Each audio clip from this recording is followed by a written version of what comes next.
Cryptocurrencies are digital assets. It's a very recent invention of our time.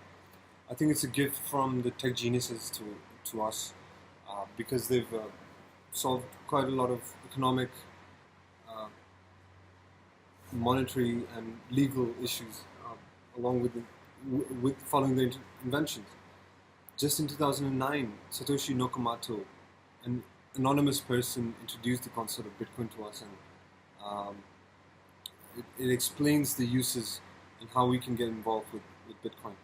And the uses are is something that I'm going to discuss before letting you know in on the future of Bitcoin itself.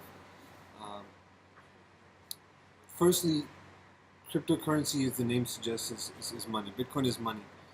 It shares many of the same characteristics like uh, divisibility. It has 8 decimal places, so it's a very small unit of account as well, and it's portable, low cost, and instantaneous transactions. That's very beneficial for business and individual purposes. There's no middleman, so the fees is very low as well. It's extremely low, and you have the fact that it's limited in supply, and this is perhaps one of the most beneficial purposes of Bitcoin because every year the government is printing money, and what it leads to is an inflation in the economy where the value of your money goes down every year by a certain percentage. And this is not the case with Bitcoin because you can expect the value to go up, but here it is artificially being deflated or making it lose its value. Furthermore, I can think of the fact that you can use it for remittances, investment. I've seen people go from $2 to four to eight, and so on and so on. Also, you can, in terms of my favorites, is the blockchain itself. To be honest, it's not easy to explain that concept. A lot of people have tried to explain it in their ways, but I'm going to try to offer my version of it, and hopefully it'll make sense.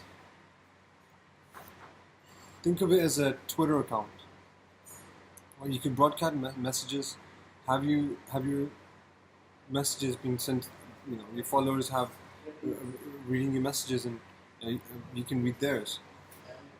Also, as you see on Twitter, you can it's just very similar because on Twitter you can attach a message. It's timestamped.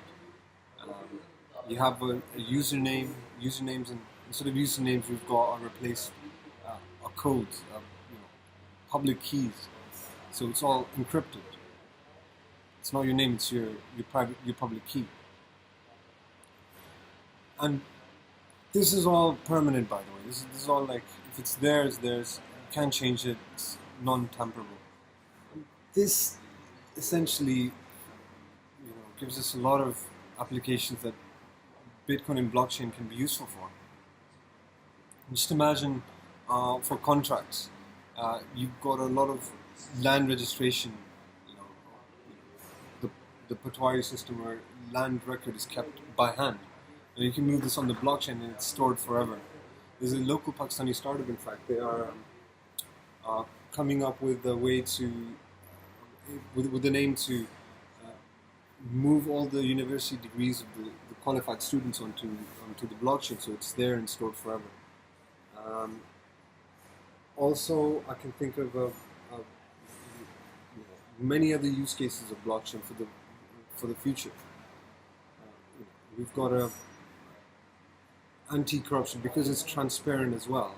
It's encrypted, but it's still transparent. For example, you have a project, a government project, and you can. It costs $100 million, for example, to build a pink line in Lahore, for example. And this wallet will contain $100 million that you can monitor the disbursements and see where everything is going. And imagine this on a whole budgetary scale, so whatever's coming in and going out. So very, very interesting prospects of that. Yeah. Well, there you have it. there's so many benefits of this. Analytics, for example, there's a lot of analytics, for example, is offers analytics, for example, offers your monitoring and engagement with the transaction in the data. It's a little bit boring, but one of my favorite areas of blockchain is digital identity. Just imagine you have your digital profile and your public node that contains all your travel experiences, for example, your travel stamps, or for example, you have one a private chat between your family members.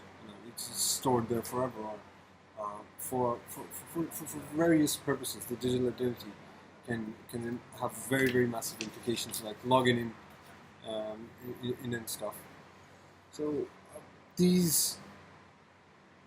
PwC also expects 85% of all businesses to move to the blockchain, and this mass adoption by the industry as well as the individual side will create a massive surge in the demand and the price of Bitcoin. So in the future, we also expect it to be very expensive and a good investment, good in terms of an investment point of view.